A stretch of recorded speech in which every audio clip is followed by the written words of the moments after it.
കഴിഞ്ഞ ദിവസേ സൂപ്പർ മാർക്കറ്റിൽ കയറാൻ നിന്നപ്പോ ഹസ്ബൻഡ് എന്റെ അടുത്ത് പറഞ്ഞു, കേറണതൊക്കെ കൊള്ളാം, പക്ഷെ നീ അനാവശ്യ സാധനങ്ങൾ മേടിച്ചിട്ട് ഇങ്ങോട്ട് വരരുതെന്ന്. അപ്പൊ ഞാൻ ആളുടെ അടുത്ത് പറഞ്ഞു, ഇല്ലില്ല, ഞാൻ ഒരു പാക്കറ്റ് പാലും ഒരു പാക്കറ്റ് ബ്രെഡും മാത്രമേ മേടിക്കുള്ളൂ. പിന്നെ നടന്നത് ചരിത്രമാണ്. ബില്ലടിക്കാൻ ചെന്ന് നിന്ന സമയത്ത് ബില്ല് കണ്ടിട്ട് പുള്ളിക്കാരൻ എന്നെ കണ്ണുരുട്ടിയൊരു നോട്ടം. എന്താന്നല്ലേ, പ്രത്യേകിച്ചൊന്നുമില്ല, പതിവ് പോലെ തന്നെ ഒരു 2000-ന് മേലെ ബില്ലാക്കി വെച്ചിട്ടുണ്ട്. ഇത് ആദ്യത്തെ അനുഭവമൊന്നുമല്ല. എപ്പോ ഞാൻ സൂപ്പർ മാർക്കറ്റിൽ കയറിയാലും ആവശ്യമുള്ള സാധനങ്ങൾ മാത്രമേ വാങ്ങൂന്ന് കറക്റ്റ് ആയിട്ട് പ്ലാൻ ചെയ്തിട്ടൊക്കെ പോവാറ്. പക്ഷെ അതിന്റെ ഉള്ളിൽ കയറി കഴിഞ്ഞാൽ പിന്നെ എനിക്ക് എന്താ സംഭവിക്കണേന്ന് എനിക്ക് അറിഞ്ഞൂടാ. പല ഓഫറുകളും പല പരസ്യങ്ങളൊക്കെ കാണുന്ന സമയത്ത് എല്ലാം കൂടി വാങ്ങി കൂട്ടാനായിട്ട് ഒരു ടെൻഡൻസി. എനിക്ക് മാത്രമാണോ ഇങ്ങനെ ഉണ്ടാവാറ്? നിങ്ങൾക്ക് ഉണ്ടായിട്ടുണ്ടോ ഇങ്ങനത്തെ ചില സന്ദർഭങ്ങൾ? ഒരാഴ്ചക്ക് വീട്ടിലേക്ക് വാങ്ങേണ്ട സാധനങ്ങൾ കറക്റ്റ് ആയിട്ട് ലിസ്റ്റ് ചെയ്തിട്ട് അതും കൊണ്ടിട്ടായിരിക്കും സൂപ്പർ മാർക്കറ്റിലേക്ക് സാധാരണ ഞങ്ങൾ പോകാറ്. അപ്പൊ ചിലപ്പോ 2 പാക്കറ്റ് പാല്, ഒരു പാക്കറ്റ് ബ്രെഡ്, മുട്ട, ബിസ്ക്കറ്റ്, അങ്ങനെ നമുക്ക് വീട്ടിലേക്ക് ആവശ്യമുള്ള സാധനങ്ങൾ മാത്രമേ ലിസ്റ്റിൽ ഉണ്ടാവുള്ളൂ. പക്ഷെ സൂപ്പർ മാർക്കറ്റിൽ ചെന്ന് കഴിഞ്ഞ് കഴിഞ്ഞാല് അവിടെ ഓഫറുകളുടെ പെരുമഴയായിരിക്കും. ഈ ഓഫർ ചിലപ്പോൾ അടുത്ത ആഴ്ച ഉണ്ടാവും. അതൊന്നും ആ നേരത്തെ ചിന്തിക്കില്ല. ബൈ വൺ ഗെറ്റ് വൺ എന്നോ അല്ലെങ്കിൽ ഇപ്പൊ വാങ്ങിയ ഇരട്ടി വാങ്ങാന്നോ ഇത്തരത്തിലുള്ള പരസ്യവാചകങ്ങളും പുതിയ പുതിയ ഇതുവരെ കാണാത്ത സാധനങ്ങളൊക്കെ സൂപ്പർ മാർക്കറ്റിൽ കാണുമ്പോൾ അതൊക്കെ ഒന്ന് പരീക്ഷിച്ച് നോക്കാൻ വെറുതെ അങ്ങോട്ട് തോന്നും. നീ ഇതൊക്കെ വാങ്ങി ട്രോളി ഫുള്ളാക്കി വീട്ടിലെത്തിയിട്ട് ഇതൊക്കെ എടുത്ത് വെച്ച് നോക്കുന്ന സമയത്താവും, അല്ല ഇതൊക്കെ ഞാൻ എന്തിനാ വാങ്ങി എന്ന് ഞാൻ ആലോചിക്കുക. നമ്മളെല്ലാവരും പൊതുവെ പറയാറുള്ള ചില റീസൺസ് എന്താന്ന് വെച്ച് കഴിഞ്ഞാല്, ചുമ്മാ ഒരു സൂപ്പർ മാർക്കറ്റ് കാണാൻ കയറിയാൽ പോലും നമുക്ക് പല സാധനങ്ങൾ വാങ്ങാനുള്ള ടെൻഡൻസി ഉണ്ടാവാറുണ്ട്. അതിന്റെ പ്രധാനപ്പെട്ട ഒരു കാരണം നമുക്ക് കൺട്രോൾ ഇല്ലാത്തതാണ്. അതായത് എന്തൊക്കെയാ കണ്ടേ അതൊക്കെ വാരിക്കൂട്ടി ട്രോളി അങ്ങ് ഫില്ല് ചെയ്യുക എന്നുള്ളൊരു മൈൻഡ് സെറ്റ് ഒട്ടും നമ്മുടെ മൈൻഡിനെ കൺട്രോൾ ചെയ്യാൻ പറ്റാത്ത അവസ്ഥ. അതുപോലെ തന്നെ മണി പ്രോപ്പർ ആയിട്ട് സ്പെൻഡ് ചെയ്യാത്ത അല്ലെങ്കിൽ മണി വേസ്റ്റ് ചെയ്യുന്ന ഒരു ഹാബിറ്റ് ഉള്ള ഒരാളാണെങ്കിലും ഇതുപോലെ തോന്നിയ സാധനങ്ങൾ, ആവശ്യമുള്ളതും ആവശ്യമില്ലാത്തതായിട്ടുള്ള കുറെ സാധനങ്ങൾ വാങ്ങി കൂട്ടാനായിട്ട് വെറുതെ തോന്നും എന്നുള്ള ഒരു കാര്യം. അതുപോലെ തന്നെ പറഞ്ഞു കേട്ടിട്ടുള്ള മറ്റൊരു കാര്യം എന്താണെന്ന് വെച്ച് കഴിഞ്ഞാൽ, ഇങ്ങനെ ഷോപ്പിംഗ് ചെയ്ത് നടക്കാനായിട്ട്, ഇങ്ങനെ എൻജോയ് ചെയ്ത് റിലാക്സ് ചെയ്ത് ഷോപ്പിംഗ് ചെയ്ത് നടക്കാനും കുറെ പണവും സമയവും ഒക്കെ സ്പെൻഡ് ചെയ്യാനും നമുക്ക് ഇഷ്ടമാണ് എന്നുള്ളതൊക്കെയാണ്. പക്ഷെ നിങ്ങളൊന്ന് ആലോചിച്ചു നോക്കിയേ, ഒരു വീട്ടമ്മയോ അല്ലെങ്കിൽ സാധാരണക്കാരനായ മനുഷ്യനോ ഒരു ഗൃഹനാഥനോ ഒരു കടയിലേക്ക് പോകുന്നത് അവിടെ പോയി കുറെ പണം ദൂർത്തടിക്കാനോ അല്ലെങ്കിൽ വെറുതെ സമയം വേസ്റ്റ് ആക്കി കളയാനോ ആണെന്ന് നിങ്ങൾക്ക് തോന്നുന്നുണ്ടോ? ഒരിക്കലും അല്ല, അല്ലേ? ഇവിടെ നിന്ന് കിട്ടുന്ന സാധനങ്ങളും പുറമേ നിന്ന് കിട്ടുന്ന സാധനങ്ങളും ഒക്കെ ആയിട്ട് കമ്പയർ ചെയ്ത് ഏതാണ് ലാഭം എന്നൊക്കെ മനസ്സിലാക്കി എങ്ങനെ നമുക്ക് ഒരു മാസത്തെ ബഡ്ജറ്റ് പ്ലാൻ ചെയ്യാം എന്നൊക്കെ ചിന്തിച്ചിട്ടൊക്കെ തന്നെയാണ് ഈ പറഞ്ഞ ആളുകളൊക്കെയും ഒരു സൂപ്പർ മാർക്കറ്റിലേക്ക് കയറി ചെല്ലുന്നത്. പക്ഷെ അതിനുള്ളിലോട്ട് കിടക്കുമ്പോൾ പലപ്പോഴും പലരുടെയും പ്ലാനിങ്ങുകൾ തെറ്റാറുണ്ട്. ഇതിന് പിന്നിലുള്ള സത്യം എന്താന്ന് വെച്ച് കഴിഞ്ഞാൽ, ഒരു സൂപ്പർ മാർക്കറ്റ് ഡിസൈൻ ചെയ്തിട്ടുള്ളത് നമ്മളെ കൂടുതൽ സാധനം വാങ്ങാൻ പ്രേരിപ്പിക്കുന്ന രീതിയിലാണ്. എങ്ങനെയാണെന്നൊന്ന് ഞാൻ വിശദമായി പറഞ്ഞു തരാം. അതിലെ ഒന്നാമത്തെ കാരണം ട്രോളി എഫക്റ്റ് ആണ്. നമ്മൾ എപ്പോഴും ശ്രദ്ധിച്ചിട്ടുണ്ടാവും, ഈ സൂപ്പർ മാർക്കറ്റിലൊക്കെ ചെല്ലുന്ന സമയത്ത് വലിയ വലിയ ട്രോളികളും വലിയ വലിയ ബാസ്ക്കറ്റുകളായിരിക്കും മുന്നിൽ തന്നെ നിരത്തി വെച്ചിട്ടുണ്ടാവുക.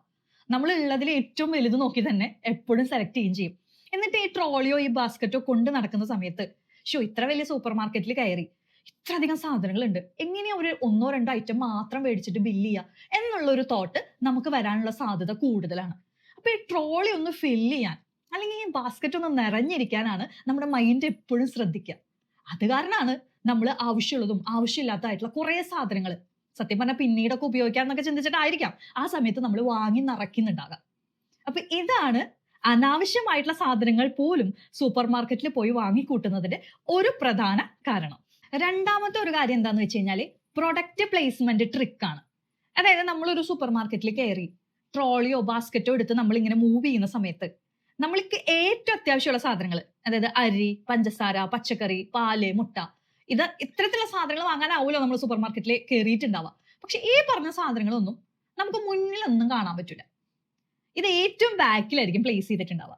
അപ്പൊ നമ്മൾ കടന്നു പോകുന്ന വഴിയിൽ നമുക്ക് ഒട്ടും ആവശ്യമില്ലാത്ത അല്ലെങ്കിൽ ഇപ്പോൾ പെട്ടെന്ന് ആവശ്യമില്ലാത്ത സാധനങ്ങൾ, ഇപ്പൊ ഉദാഹരണത്തിന് ഒരു പെർഫ്യൂമോ അല്ലെങ്കിൽ ബോഡി ലോഷനോ കോസ്മെറ്റിക്സോ ബ്യൂട്ടി പ്രൊഡക്ട്സോ അങ്ങനെയുള്ള സാധനങ്ങളായിരിക്കും പ്ലേസ് ചെയ്തിട്ടുണ്ടാവുക. നമുക്കത് വാങ്ങേണ്ട ആവശ്യമില്ലെങ്കിലും നമുക്കത് വാങ്ങാനുള്ള ഒരു ടെംപ്റ്റേഷൻ വരാനുള്ള സാധ്യതയുണ്ട്. ഇനി ഇതൊക്കെ കടന്ന് നമ്മൾ ഇപ്പോൾ ഒരു 2-3 സാധനങ്ങൾ വാങ്ങി തന്നെ ഇരിക്കട്ടെ, നമ്മൾ ഈ സൂപ്പർ മാർക്കറ്റിന്റെ അങ്ങേ അറ്റെത്തി അവിടെ നിന്ന് നമുക്ക് ആവശ്യമുള്ള പച്ചക്കറികളും പഴങ്ങളും മുട്ടയും പാലും ഇങ്ങനത്തെ സാധനങ്ങളൊക്കെ മേടിച്ച് തിരിച്ചും നമ്മൾ ഈ വഴിയിലൂടെ തന്നെയാണ് വരുന്നത്. എന്തുകൊണ്ട് ബില്ലിംഗ് ആ അറ്റത്ത് വെച്ചില്ല? പിന്നെയും ബില്ലിംഗ് വരുന്നത് എൻട്രൻസിന്റെ അവിടെ തന്നെയാണ്. അപ്പൊ നമ്മൾ വീണ്ടും ഈ വഴിയിലൂടെ തിരിച്ചു വരുമ്പോൾ സ്വാഭാവികമായിട്ട് നമുക്ക് വീണ്ടും എന്തുണ്ടാവാൻ സാധ്യതയുണ്ട്? ടെംപ്റ്റേഷൻസ് ഉണ്ടാവാൻ സാധ്യതയുണ്ട്. അപ്പോൾ വീണ്ടും നമ്മൾ ആവശ്യമില്ലാത്ത സാധനങ്ങൾ ചിലപ്പോൾ പറക്കിയിടും ബാസ്ക്കറ്റിൽ. ഇതൊക്കെ തീർന്ന് നമ്മൾ ബില്ലിംഗ് കൗണ്ടറിൽ എത്തിയാലോ, അവിടെ ആയിരിക്കും ചോക്ലേറ്റുകളുടെ ഒരു മേളം.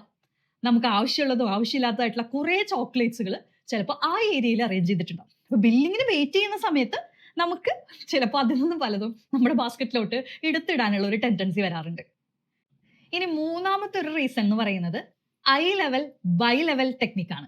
ഇതൊരു പക്ഷെ നിങ്ങൾ ആദ്യമായിട്ടായിരിക്കും കേൾക്കുന്നുണ്ടാവുക. ഇത് മറ്റൊന്നുമല്ല, നമുക്ക് ആവശ്യമുള്ള സാധനങ്ങളൊക്കെ സൂപ്പർ മാർക്കറ്റിന്റെ റാക്കുകളിലെ അടിയിലത്തെ തട്ടിലും നമുക്ക് അധികം ആവശ്യമില്ലാത്ത അല്ലെങ്കിൽ ലക്ഷറി പ്രൊഡക്ട്സ്, കുറച്ച് കോസ്റ്റ്ലി ആയിട്ടുള്ള പ്രൊഡക്റ്റുകൾ നമ്മുടെ ഐ ലെവലിലും സെറ്റ് ചെയ്തിട്ടുണ്ടാവും. ഇനി സൂപ്പർ മാർക്കറ്റിൽ പോകുമ്പോൾ ഒന്ന് ശ്രദ്ധിച്ചാൽ നമുക്ക് മനസ്സിലാവും, നോർമലി ആളുകൾ വാങ്ങുന്ന സാധനങ്ങളൊക്കെ നമ്മുടെ എന്താ പറയാ അടിയിലത്തെ തട്ടുകളിൽ വെച്ചിട്ടുണ്ടാവും. നമ്മളത് നമ്മുടെ ആവശ്യമാണല്ലോ, നമ്മൾ കുഞ്ഞിട്ടായാലും അത് എടുത്ത് നമ്മുടെ ബാസ്ക്കറ്റിലേക്ക് ഇടും. പക്ഷെ നമ്മുടെ ഐ ലെവലിൽ വരുന്ന സാധനങ്ങൾ നമ്മൾ എന്താണെന്ന് കുറച്ചും കൂടി കോൺഷ്യസ് ആയിട്ട് ശ്രദ്ധിക്കാനുള്ള സാധ്യതയുണ്ട്. അപ്പൊ ചിലപ്പോൾ ആവശ്യമുള്ളത് അല്ലെങ്കിൽ പോലും വില കൂടിയതാണെങ്കിലും അത് വാങ്ങി നമ്മുടെ ബാസ്ക്കറ്റിലോട്ട് വെക്കാനായിട്ടുള്ള ഒരു ടെൻഡൻസി വരാനുള്ള സാധ്യതയുണ്ട്. ഇതും അനാവശ്യമായിട്ട് സൂപ്പർ മാർക്കറ്റിൽ നമ്മൾ പണം ചെലവാക്കുന്നതിന് ഒരു കാരണമാണ് കേട്ടോ. അടുത്തതാണ് നമ്മളെല്ലാവരും പെട്ടുപോകുന്ന ഒരു ട്രാപ്പ്. അത് മറ്റൊന്നുമല്ല, ഓഫർ ട്രാപ്പ്. സൂപ്പർ മാർക്കറ്റിൽ കയറേണ്ട ആവശ്യമൊന്നുമില്ല. പോണ വഴി തുടങ്ങിയിട്ട് പരസ്യങ്ങളിലൂടെ ഓഫറുകൾ നമ്മുടെ മൈൻഡിലോട്ട് കയറ്റിയിട്ടുണ്ടാവും ഓൾറെഡി. എന്നിട്ട് സൂപ്പർ മാർക്കറ്റിന്റെ അകത്ത് കയറിയാലോ അങ്ങിങ്ങായിട്ട് പല ഓഫറുകൾ. ഞാൻ നേരത്തെ പറഞ്ഞ പോലെ ബൈ വൺ ഗെറ്റ് വൺ ഓഫറുകൾ, ടുഡേ ഓൺലി ഓഫറുകൾ, പിന്നെ എന്താ പറയാ ഒന്നെടുത്ത 3 എണ്ണം 4 എണ്ണം എന്നൊക്കെ പറഞ്ഞ് പലതരത്തിലുള്ള നമ്മളെ അട്രാക്ട് ചെയ്യിക്കുന്ന പല ഓഫറുകളും അവിടെ കാണാൻ പറ്റും. പല ഓഫറിലും അവർ എഴുതിയിട്ടുള്ള മറ്റൊരു വാചകമാണ് ലിമിറ്റഡ് ഓഫർ, ഇന്നത്തേക്ക് മാത്രം, അല്ലെങ്കിൽ 31-ാം തീയതിക്ക് മുന്നേ എന്നൊക്കെ പറഞ്ഞിട്ട് ചില സ്പെസിഫിക് ഡേറ്റുകൾ നമുക്ക് പെട്ടെന്ന് വാങ്ങാനുള്ള, പെട്ടെന്ന് ആക്ഷൻ എടുക്കാനുള്ള ഒരു ടെൻഡൻസി ഉണ്ടാക്കുന്ന ചില ഓഫറുകളായിരിക്കും നമ്മുടെ കണ്ണിന് മുന്നിൽ തെളിയുക. ഇത് കാണുമ്പോൾ നമുക്ക് ആവശ്യമുള്ളതും ആവശ്യമില്ലാത്തതുമായിട്ടുള്ള കുറെ സാധനങ്ങൾ വാങ്ങിക്കൂട്ടാനായിട്ട് തോന്നാറുണ്ട്. ഇനി അധികം ആരും ശ്രദ്ധിക്കാത്ത ഒരു ട്രിക്കും കൂടെ ഞാൻ പറഞ്ഞുതരാം. അതാണ് സ്മെൽ ആൻഡ് മ്യൂസിക് ട്രിക്ക്. പല സൂപ്പർ മാർക്കറ്റിലും കയറി കഴിഞ്ഞു കഴിഞ്ഞാൽ നല്ല സ്മെല്ലായിരിക്കും ഉണ്ടാവുക. അതുപോലെ തന്നെ നല്ല അടിപൊളി പാട്ടും വെച്ചിട്ടുണ്ടാവും. നമ്മളെ എന്താ പറയാ ഒരു റിലാക്സേഷൻ മോഡിൽ, അല്ലെങ്കിൽ നമ്മളൊരു എന്താ പറയാ ഒരു ടൂർ വന്ന ഒരു ഫീലിലായിരിക്കും നമ്മൾ ചിലപ്പോൾ സൂപ്പർ മാർക്കറ്റിൽ ടൈം സ്പെൻഡ് ചെയ്യുന്നുണ്ടാവുക. നല്ല സ്മെല്ലും നല്ല പാട്ടൊക്കെ കേട്ട് നല്ല റിലാക്സ് ചെയ്തിട്ട് നമ്മൾ പതുക്കെ ട്രോളിയൊക്കെ ഉന്തിയിട്ടായിരിക്കും നമ്മൾ ഈ സൂപ്പർ മാർക്കറ്റിലൂടെ നടക്കുന്നുണ്ടാവുക. അപ്പൊ അതുകൊണ്ട് തന്നെ നമുക്ക് സാധനങ്ങൾ വാങ്ങാനുള്ള ടെൻഡൻസി കൂടും എന്നാണ് പറയപ്പെടുന്നത്.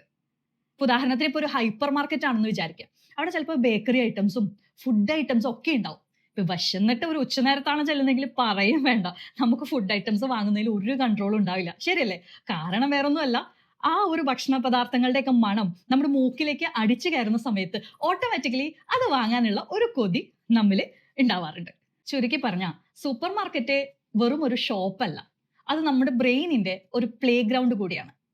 നിങ്ങൾ എപ്പോഴെങ്കിലും സൂപ്പർ മാർക്കറ്റിൽ ഒരു ക്ലോക്ക് കണ്ടിട്ടുണ്ടോ?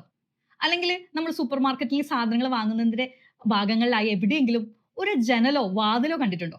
ഇല്ല അല്ലെ? കാരണം നമ്മുടെ ശ്രദ്ധയെ പോലും ഡിസ്ട്രാക്ട് ചെയ്യാതെ സാധനങ്ങളിലേക്ക് കോൺസെൻട്രേറ്റ് ചെയ്യിപ്പിച്ചുകൊണ്ടാണ് ഓരോ സൂപ്പർ മാർക്കറ്റും ഡിസൈൻ ചെയ്തിട്ടുള്ളത്. ഇത്തരം ട്രാപ്പുകളിൽ പെടാതെ എങ്ങനെ ഒരു സൂപ്പർ മാർക്കറ്റിൽ സ്മാർട്ടായിട്ട് സമയം സ്പെൻഡ് ചെയ്യാന്നുള്ളത് ഞാൻ പറഞ്ഞുതരാം. അതിൽ ശ്രദ്ധിക്കേണ്ട ഏറ്റവും പ്രധാനപ്പെട്ട കാര്യം എന്ന് പറയുന്നത് ചെറിയ ബാസ്ക്കറ്റ് തിരഞ്ഞെടുക്കുക എന്നുള്ളതാണ്.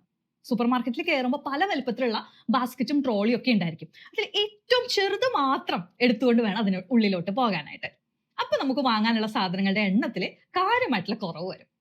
രണ്ടാമതായിട്ട് ശ്രദ്ധിക്കേണ്ടത് ഭക്ഷണം കഴിച്ചു കഴിഞ്ഞിട്ട് വേണം സൂപ്പർ മാർക്കറ്റിൽ പോകാൻ. അതായത് വിശന്നിരിക്കുമ്പോൾ സ്വാഭാവികമായിട്ടും സൂപ്പർ മാർക്കറ്റ് അല്ലെങ്കിൽ ഹൈപ്പർ മാർക്കറ്റിന്റെ ഉള്ളിൽ നമുക്ക് കിട്ടുന്ന ബേക്കറി പ്രൊഡക്ട്സിന്റെ സ്മെല്ലോ അല്ലെങ്കിൽ ഫുഡ് ഐറ്റംസോ നമുക്കൊരു അട്രാക്ഷൻ തോന്നും. അത് സ്വാഭാവികമാണ്. അപ്പൊ അത് ഒഴിവാക്കാനായിട്ട് നമ്മൾ പുറത്തുനിന്ന് ഫുഡ് കഴിച്ച് സൂപ്പർ മാർക്കറ്റിലേക്ക് കയറാനായിട്ട് ശ്രദ്ധിക്കാം. മറ്റൊരു പ്രധാന കാരണം എന്ന് പറയുന്നത് നമ്മളൊരു ലിസ്റ്റ് ഉണ്ടാക്കിയിട്ട് അത് സ്ട്രിക്ട്ലി ഫോളോ ചെയ്യുക എന്നുള്ളതാണ്. നമ്മളെപ്പോഴും ഒരാഴ്ചയ്ക്കുള്ളതോ അല്ലെങ്കിൽ ഒരു മാസത്തേക്കുള്ളതോ ആയിട്ടുള്ള സാധനങ്ങൾ മേടിക്കാമെന്ന് പറഞ്ഞിട്ടാണ് പോകുന്നതെങ്കിലും അത് എത്ര ആണെന്നുള്ളതിൽ ഒരു കണക്കുണ്ടാകാറില്ല. ഉദാഹരണത്തിന് ഒരാഴ്ചയ്ക്ക് എനിക്ക് വേണ്ടത് ഒരു 5 മുട്ടയാണെന്ന് ഇരിക്കട്ടെ, കറക്റ്റായിട്ട് 5 മുട്ട മാത്രം എടുത്തിട്ട് പോകാനായിട്ട് നമ്മുടെ ലിസ്റ്റിൽ ക്ലിയർ ആയിട്ട് എഴുതിയിട്ടുണ്ടെങ്കിൽ നമുക്ക് അത്ര എണ്ണം എടുക്കാനേ തോന്നുള്ളൂ. ഇപ്പോൾ വെറുതെ എന്താ പറയുക ഒരാഴ്ചയ്ക്ക് വേണ്ട ബേക്കറി, ഒരാഴ്ചയ്ക്ക് വേണ്ട പച്ചക്കറി, അല്ലെങ്കിൽ ഒരാഴ്ചയ്ക്ക് വേണ്ട മീറ്റ് എന്നൊക്കെ എഴുതുകയാണെങ്കിൽ അതിനൊരു കണക്കില്ല. നേരെ മറിച്ച് ഒരാഴ്ചയ്ക്ക് വേണ്ടത് എനിക്ക് ഇത്ര പച്ചക്കറിയാണ്, ഇന്ന സാധനങ്ങൾക്ക് ഇന്ന ഐറ്റംസ് ആണ് വേണ്ടതെന്ന് കറക്റ്റ് ആയിട്ട് ഒരു പ്ലാനോട് കൂടിയിട്ടാണ് പോകുന്നതെങ്കിൽ അത് കറക്റ്റ് സ്ട്രിക്റ്റ് ആയിട്ട് ഫോളോ കൂടി ചെയ്യാൻ പറ്റി കഴിഞ്ഞു കഴിഞ്ഞാൽ നമുക്ക് കുറേയൊക്കെ ഇത്തരത്തിലുള്ള ട്രാപ്പുകളിൽ നിന്ന് രക്ഷപ്പെടാൻ പറ്റും. മറ്റൊരു പ്രധാന ഒരു ട്രിക്ക് എന്താന്ന് വെച്ച് കഴിഞ്ഞാൽ ഓഫറുകളൊക്കെ അവോയ്ഡ് ചെയ്യുക എന്നുള്ളതാണ്. ഓഫറുകൾ കാണുമ്പോഴേക്കും അതിന്റെ ഇതിലേക്ക് കമിഴ്ന്നടിച്ച് വീഴാതെ അത് നമുക്ക് ആവശ്യമുണ്ടോ എന്നുള്ളത് ഒന്ന് ചിന്തിച്ച് മാത്രം ആ പ്രൊഡക്റ്റുകൾ വാങ്ങുക എന്നുള്ളതാണ്. പിന്നെ ഒരു സ്പെസിഫിക് ടൈം വെച്ചിട്ട് കയറി ഇറങ്ങാനായിട്ട് ശ്രമിക്കാം. നമ്മുടെ വാച്ചോ അല്ലെങ്കിൽ മൊബൈലിലോ ടൈം സെറ്റ് ചെയ്തിട്ട് നമ്മൾ കയറി ഇറങ്ങാം. അപ്പൊ എന്താന്ന് വെച്ച് കഴിഞ്ഞാൽ കൂടുതൽ സമയം അതിൻ്റെ ഉള്ളിൽ സ്പെൻഡ് ചെയ്യാതെ നമുക്ക് നമ്മുടെ ഷോപ്പിംഗ് പെട്ടെന്ന് അവസാനിപ്പിക്കാനായിട്ട് പറ്റും. അപ്പൊ ഇത്തരത്തിലുള്ള ടിപ്പുകൾ ഒന്ന് മനസ്സിൽ വെക്കുകയാണെങ്കിൽ അടുത്ത പ്രാവശ്യം ഈ അനാവശ്യ സാധനങ്ങൾക്ക് വേണ്ടി കുറേ കാശ് കളയുന്നതിനേക്കാൾ ആവശ്യമുള്ള സാധനങ്ങൾക്ക് വേണ്ടി പ്രോപ്പറായിട്ട് പണം സ്പെൻഡ് ചെയ്യാനായിട്ട് നമുക്ക് സാധിക്കും. ഇതുപോലെ ക്യൂരിയസ് ആയിട്ടുള്ള ഫൺ ഫാക്ടേഴ്സ് നിറഞ്ഞിട്ടുള്ള വിഷയങ്ങളുമായി എല്ലാ ആഴ്ചയും ഞങ്ങൾ നിങ്ങൾക്ക് മുൻപിൽ എത്തുന്നു. So like, share and subscribe. അറിയാമോ?